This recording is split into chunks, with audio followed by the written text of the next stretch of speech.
okwogera ne Katonda buli ku makya y'ensula ennamu ekulukutira mu bulamu bwaffe ne tufuna amaanyi agatuyamba okuyita mu lunaku lwonna.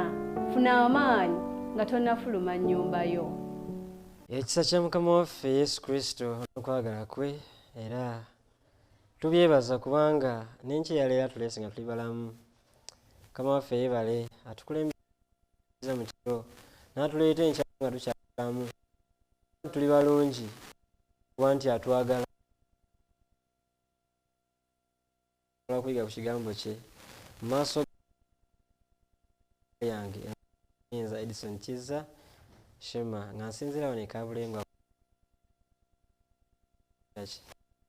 Mama olw'ebibala ebireeteddwa n'olukuŋŋaana lwaffe olw'enjiri ku 3ABN TV, enjiri ey'emirembe n'emirembe. Buli lunaku ssaawa zibeera 3 ez'akawungeezi tuba tuyingiddeyo n'enjiri ey'emirembe n'emirembe. So programu yaffe eno enkya Mukama n'olemaffe enkya eya leero. Awo mu Daniel sura 12 olunyolo na bali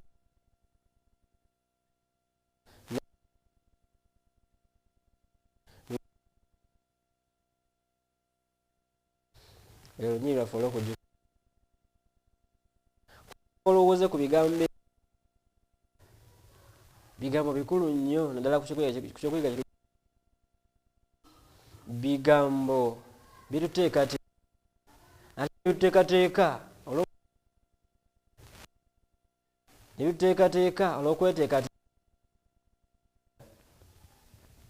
Tulinawo olugero lw'omusajja ono ayitibwa Jose Luis gwanga liyitibwa Puerto Rico. Omuwandiisi alina emboozi gye yawandiika ekwata ku musajja omu ng'eriko omuntu ogugamba nti abantu nate. Mu mboozi eno anyumizaamu ebizibu munnansi ono gwe bayita munnansi ono ow'ensi eno gye bayita Puerto Rico. Yali ku luguudo ng'addayo ewaka kuzimu ku nkingizi z'ekibuga New York. Ku lunaku lwe waaliwo ekizikiza mu mwaka gwa 1977 ennaku z'omwezi 13 Julayi. Olugendo luno lwe yalimu oluguudo lw'eggaali y'emukka ezitambulira wansi mu ttaka lwayimirira, ate lifuti zonna ne zirekerawo okukola. Ekyenjawulo ekirala amasannyalaze gonna ne gabula. Amasannyalaze we gaabula ne waba akavuyo mu mpuliziganya. Omusajja ono yafuna ebizibu bingi kwogatta n'ebirala. Embeera omuntu ono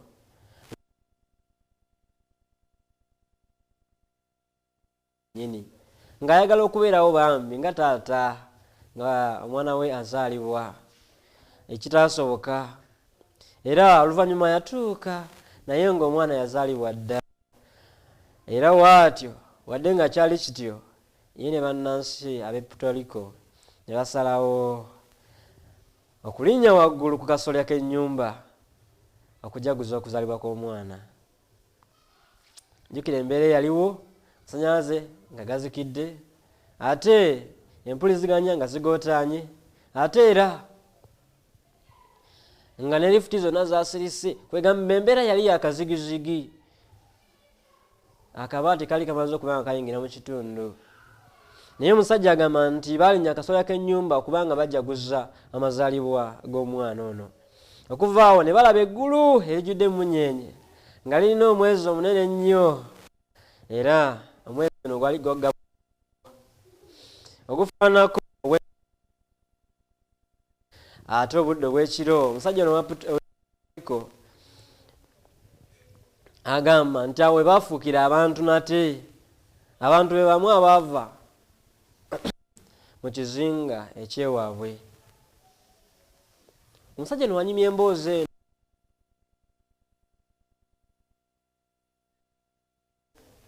kyenjagala ate ofumiitirize nti ekiwandiikwa kyaffe ti n'abo abalina amagezi bali okumasamasa okw'omu bbanga, ate era n'abakyusa abangi obutuukirivu ng'emunyeenye emirembe n'emirembe. Kakati tulaba omusajja ono oluvannyuma lw'okutuuka ewaka ekikeerezi nga n'omwana yazaalibwa dda awalampa wamu ne basajja banne mba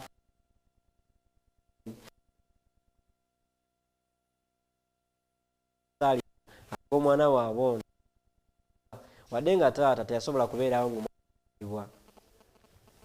Kaakati agamba nti balaba okumasamasa okw'emmunyeenye nga kwa njawulo. Njagala ogeraageranya ebintu bino bibiri, amasannyalaze agavuddeko ekizikiza zigizigi n'okumasamasa okw'emmunyeenye okw'omu bbanga, emmunyeenye zitazikira. Weewaawo mu kubeerawo kw'amasannyalaze oyinza okulaba ng'emmunyeenye zino ezitayaka era ng'ezitalina kitangala kye zireeta era ng'ezitalina mugaso.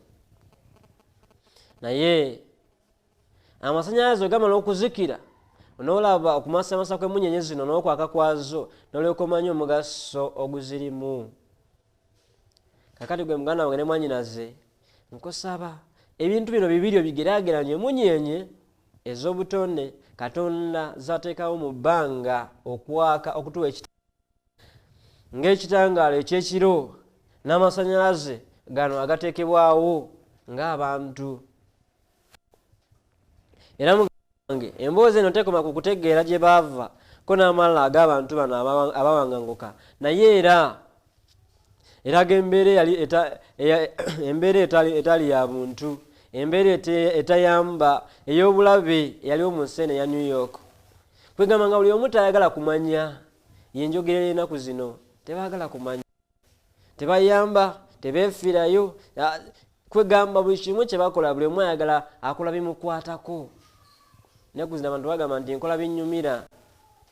Kwegamba embeera yaliwo mu kiseera ekyo teyali ya mulembe, ng'okubuuza oba okumenyeza ku muntu yenna omugwira kyali kirabibwanga okubeera ng'omuntu atalina mpisa. Kwegamba nga balina obusosozi obw'ekika ekyawaggulu. Mugange ne mwannyinaze, abasajja bano baali badduse ku sseeyo. Kwegamba ng'omuntu omugwira oba gweta stranger bamulabanga kasasiro, bamulabanga atalinamu makulu, nga n'okumubuuza obubuuza oba okumumwenyeza gwe akikoze olabibwanga omuntu akoze omusango, olabibwanga omuntu atalina makulu, atalina magezi. Era mu nsi eno eya New York, ekibuga ekya New York, Las Vegas n'ebibuga ebirala ebinene eby'ensi ebyalimu amataala agatazikira, ebipande ebyaka mu budde buno obw'ekiro nga bitebagana n'okwaka, ate nga mu butuufu amataala gano agatali ga butonde gali gasaanikira okwaka kw'enjuba akwaka kw'emmunyeenye obudde obw'ekiro, era nga biziyiza abantu okuba nga balaba okwakayakana kw'obwengula. Njagala nkubuuze muganda wange ne mwannyinaze, wali olabyeko obwengula nga bakuba obudde ebiwulira obudde ki ekibira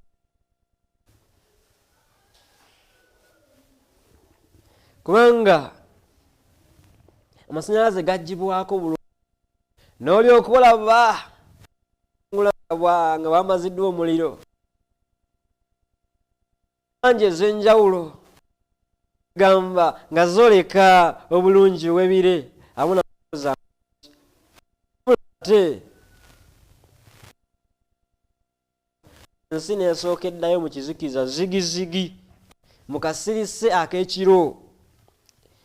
Kiki ekisigalawo? Kirowoozeeko mu ngeri ey'enjawulo, kiki ekisigalawo? Kubanga tulina ekyokuyiga kye tugenda okufuna wano eky'enjawulo ekikwatagana ku mbeera eyo yennyini. Byonna nga bimaze okuzikira, ng'akasirise kazzeewo, kiki ekisigalawo? Ngaseerako nga bikyayaka oyinza okulaba okwaka okw'enjawulo, oyinza okulaba okumasamasa okw'enjawulo, oyinza okulaba akayakana okw'ebire. Muganda wange ne mwannyinaze, tewali kisigalawo, mukago kagwolaba. Naye ate oluvannyuma kanonoto obwengula bwengula buddamu okwaka nate mu kaseera kano tekibanga kiri ekibaddewo wabula mpolampola bwaka mpolampola nga businziira ku kutemagana okwemunyenya bulijjo ezibaddengawo. Kunaku Yesu Katonda we yagamba nti wabeerewo ekitangaala ekyaka ekyo n'ekyaka emisana. Emunyenye ezo zibaddenga wadde nga tulina ayakana ebiri amasanyalaze nga tulabye fireworks zino okunemagana okwemunyenye ez'obutonde Katonda yennyini ze yatonda zibaddengawo.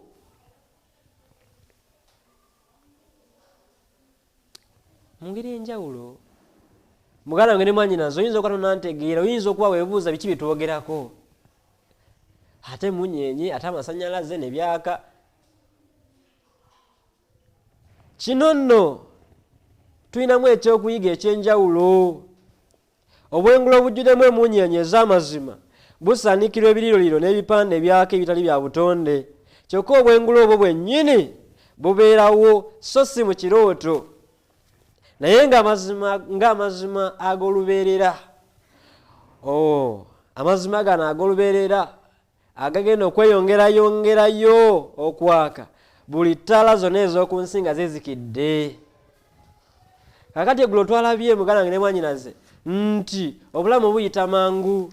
Twalaba nti tulina okwegulira elulu ey'omuwendo. Wiiki eno tulina bye tuyiza ebintu eby'enjawulo ebirina okuba nga bitujjukiza era nga bituleetera okuba nga tulowooza.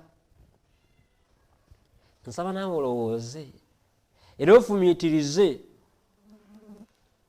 mu ngeri y'enjawulo kati nga tolina muntu yenna akupapya. Nsaba otwala akaddeko olowooze ku bulamu buno bwe tulimu obuyita amangu n'okulabula bye tumaze okufuna kwonna, okwegulira lulu eno ey'omuwendo n'ebyonna bye tulabye ebiyinza okutuuka mu bulamu bwaffe bisamaliriza nga tumaze okusembeza Katonda mu bulamu bwaffe. Jjukira wali mu Matayo agamba, seek first the kingdom of God and his righteousness, and all other things shall be added unto you. Sooka onoonye obwakabaka bwa Katonda n'obutuukirivu bwe, n'ebirala byonna binakwongerwako. Kaakati ekiro bwe twafuuka abantu nate ategeeza ki? Agambye nti bino byonna bibeerawo ng'amazima ag'olubeerera. Bino byolonzeewo eby'obutonde ebya Katonda, ebyo byonna ebikuleetera okuba nga tebigenda kuggwaawo, bigenda kubeerawo lubeerera.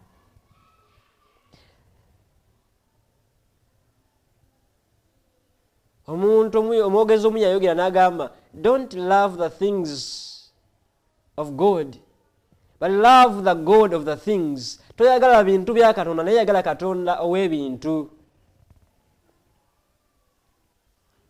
Don't serve the things of God but serve the God of the things. Toweereza bintu bya Katonda naye weereza Katonda oyo yennyini nannyini byo. Don't worship the things of God but worship the God of the things. Tosinza bintu bya Katonda naye sinza Katonda ow'ebintu. Enki ya leero agambye abalina amagezi balyakayakananga okumwasamasa okw'omu bbanga. Muganda wange ne mwannyinaze bino byonna bya lubeerera tebiggwaawo. Agambye nti bino byonna ebyo byonna bye twekoledde ebitali bya butonde oba bye bituyise ebiri artificial bigenda kuggwaawo, naye eki ekitaggwaawo. Njagala muganda wange ne mwannyinaze owulirize ebigambo bino. Kiki ekitaggwaawo? Bino ebya Katonda eby'obutonde ebiri nakyo ebyo eby'emirembe n'emirembe biggwaawo. Bigenda kubeerawo mirembe na mirembe ng'obujulirwa obw'amazima obulyeyongerayo okubeerawo byonna byonna nga biweddewo. Nga emunyenye zino eza Katonda ez'obutonde wezaaka bino byonna ebirala nga bizikidde, amasannyalaze nga gazikidde, ebirioliro nga bizikidde, ettaala zaffe zonna nga zizikidde, emunyeenye zino zisigalawo nga zaaka. Muganda wange ne mwannyinaze,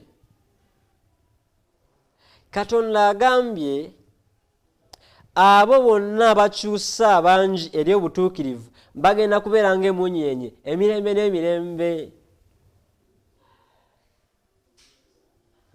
Wulira akayimba, like the stars of the morning, his bright crown adorning, they shall shine in their beauty, bright gems for his crown. Yesu agambye ng'emunyeenye z'omu bbanga, ng'emunyeenye z'omu bbanga.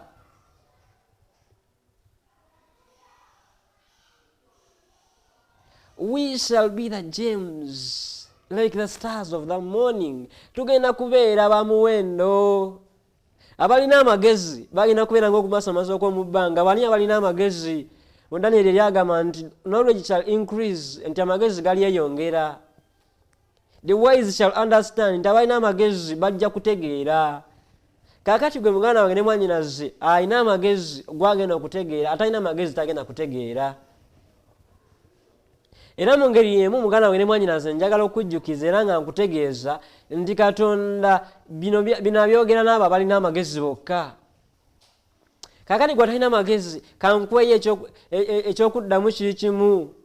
Mu Zabbuli 119 olunyiriri lw'13 agamba nti ebigambo byo biggulirwawo bireeta omusana era ne biwa amagezi abatalina kutegeera.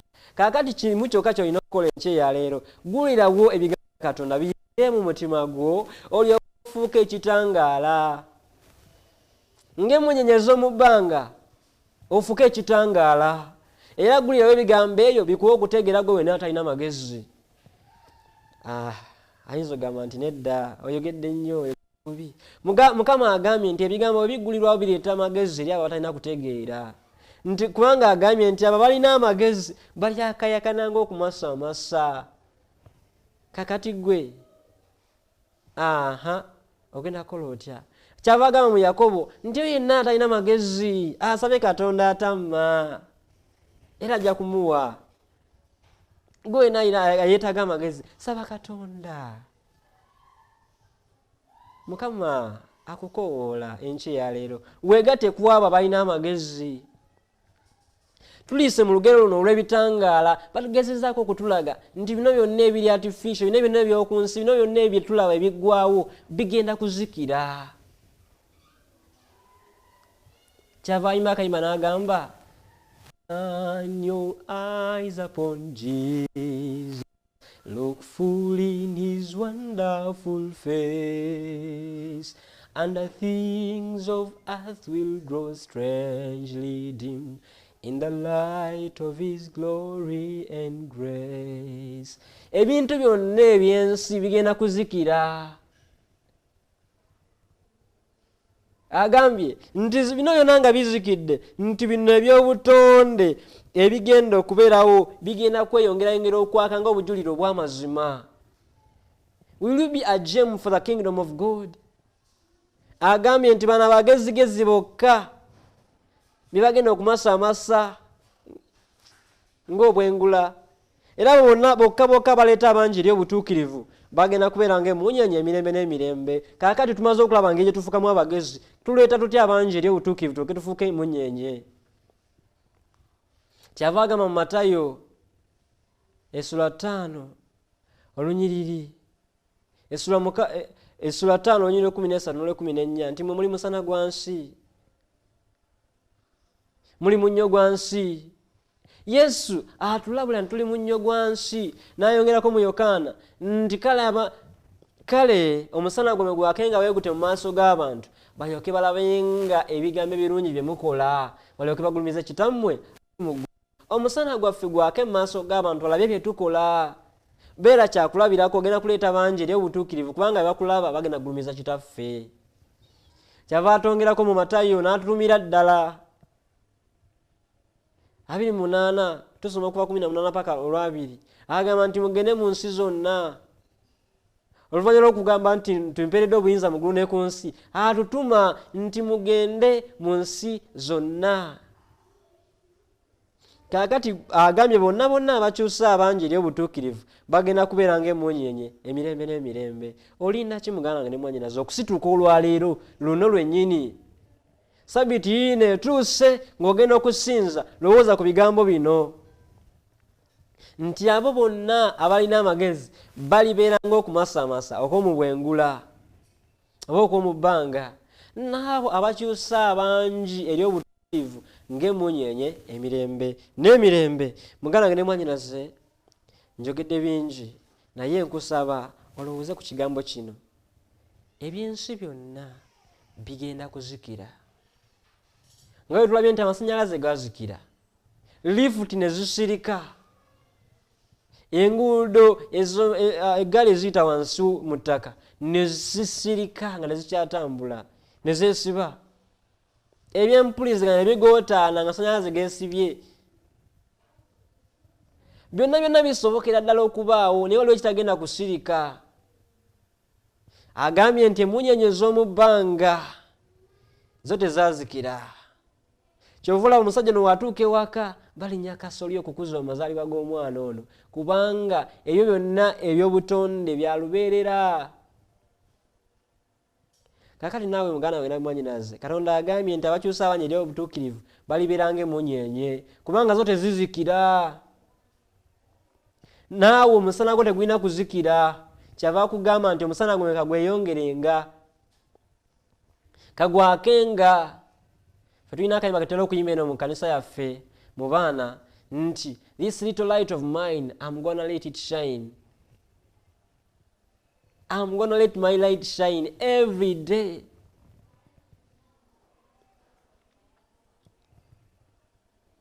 Ye nti naayasanga omusana gwange buli lunaku. Kyova tusaba nnyo Mukama atusaasire omusana gwaffe ogwaka eri abantu gusobole okubeera omusana gwennyini. Naye nga tetunafuna musana tetusobola kugwasa. Kyova tusaba Mukama atusaasire tusobole okubanga tugenda maaso n'okwasa omusana ogwo gwatuwadde. Weewaawo muganda wange ne mwannyinaze, okusobola okuddamu okubeera abalamu nate, abantu abataaka, abantu abaaka n'ettaala ez'obwengula obw'obutonde, tulina kusitula busituzi ku mitwe gyaffe tulabe emmunyeenye. Weewaawo muganda wange ne mwannyinaze, byonna obiwulidde era gwalina okusalawo enkya eya leero. Nkusaba omutwe gwo otunule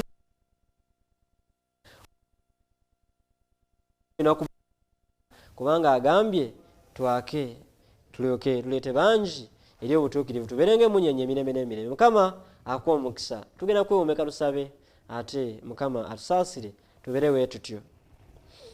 Mukama Katonda waffe oli mulungi, otusobozesezza okuyiga ebigambo bino. Weyongere okubanga bulijjo ne bulijjo otusobozesa okubeera abagezi, tusobole okubeera ng'okumasamasa okw'omu bbanga. Ate era tusobole okubeera nga tuleeta bangi eri obutuukirivu tubeere ng'emmunyeenye emirembe n'emirembe. Tubeere mu byonna era otusaasire mu linnya lya Mukama waffe Yesu Kristo. Amiina.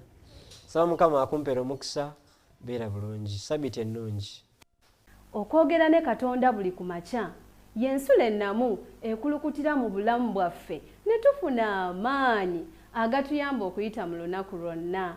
Funa amaanyi nga tonnafuluma nnyumba yo.